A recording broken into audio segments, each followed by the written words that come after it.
Hawley. Thank you, Mr. Chairman. Congratulations to all of the nominees. Judge Ali Khan, I think the last time you and I visited, it was before the Homeland Security Committee. And I asked you a number of questions there, you, including some for the record, you answered those, which I appreciated. One question that I ask you, and I ask every nominee actually on that committee and this one, is whether or not the nominee has ever litigated against a religious liberty claim. Usually the answer to that's no. In your case, you answered yes, and you listed 5 different cases over a period of years, actually, in which you have litigated against individuals or churches' religious liberty claims. So let's just talk about a few of those, if we could. Let's start with some of your work during COVID.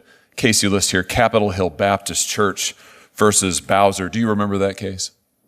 Yes, Senator. You remember working on that case?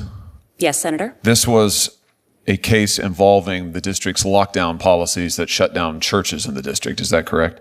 It concerned litigation over provision of the lockdown policies. The policies restricted all types of activity in the district. All types of activity in the district? Yes, Senator. Did it restrict mass protests in the district? Well, it restricted activities that one normally expected, including work, going to stores. It also did include these provisions that were challenged concerning churches. So it exempted unusual or unlikely activities that's in the statute, that's in the ordinance? When the mayor was enacting these orders at the outset of the pandemic, I think she was trying to be as comprehensive as she could, and the order did restrict a number of daily activities of district residents. But it exempted mass protests? I don't believe it said anything one way or another. Can you point me to the text where it exempted mass protests? I don't believe it said anything one way or another. Of course it didn't, because it didn't exempt mass protests, right? You know that. I think it was silent on the issue because I don't believe it was contemplated by the mayor's office. So you think that mass protests should be in a different category than religious observances? Is that your position? I think if there were protests on the book, then the mayor might have thought about that when she was enacting the COVID-19 restrictions. But I think she was trying to protect public health. So you think it's fine to say to religious people that they are prohibited from gathering outside, wearing a mask, socially distanced. They can't do it. But if you want to come and protest, defund the police, if you want to support that, that's fine. You can gather en masse, person to person, close up, thousands of people. That's okay. That discrimination's okay. That is your position? Senator, that is not my position. It was your position. It's what you argued. I did not write these orders. What I said. You defended it in court. And you just articulated to me what I take to be your position.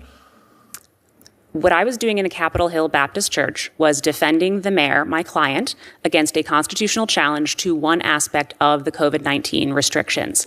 We understood that strict scrutiny applies. How did that case go for you?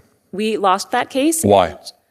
What happens when government power collides with religious freedom? In a tense Senate exchange, a judicial nominee is put on the spot over past legal arguments that defended COVID lockdowns, arguments critics say crossed a constitutional line. This moment isn't just about one judge. It's about the First Amendment, unequal treatment, and whether religious liberty was sacrificed during the pandemic. It was found that the restrictions did not meet the standard of strict scrutiny. Meaning they were unconstitutional. Meaning that they did not survive strict scrutiny. And it's a matter of public record that the District of Columbia did not appeal that decision. Why? Why were they struck down? Excuse me, Senator? Why were the restrictions that you defended struck down as discriminatory? Why were they? Because they did not satisfy. Why didn't they? The court concluded that there were restrictions that were not neutral of general applicability. Yeah. That's legalese. Why didn't they? Why didn't they on the facts? You know the facts. You were a good lawyer. Why'd you lose? We lost because applying the strict scrutiny test, the court concluded that the restrictions were not narrowly tailored to serve a compelling governmental interest. Because? Senator.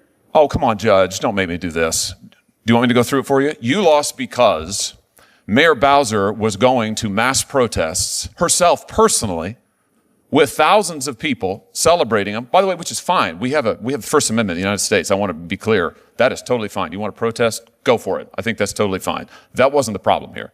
At the same time she was doing that, she was prohibiting churches, religious people, from gathering socially distanced outside wearing masks. And the district court said, you can't do that. That's discrimination. You can't separate people out based on their ideological beliefs or their positions. You can't do that, right? Isn't that what the district court said?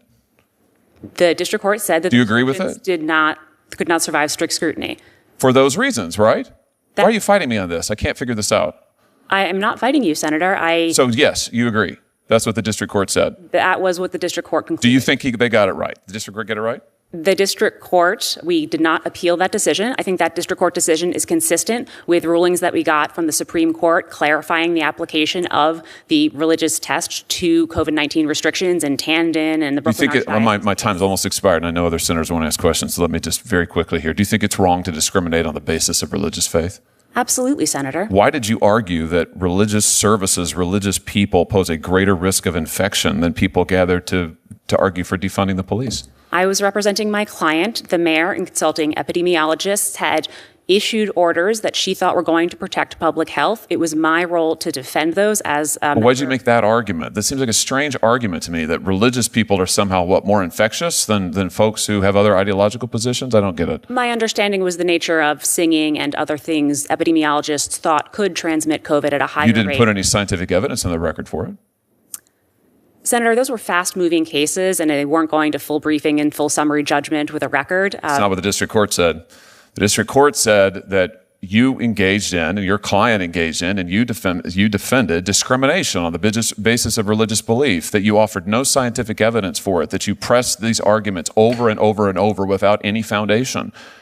Frankly, I'm disappointed that you made those arguments. You can choose what arguments to make. I'm disappointed you made those arguments. I'm disappointed you persisted in defending them here today. And for that reason, among others, I will not support your nomination. Thank you, Mr. Chairman. Senator Tillis. If you enjoyed this breakdown, kindly come and hit the subscribe button for more political insights.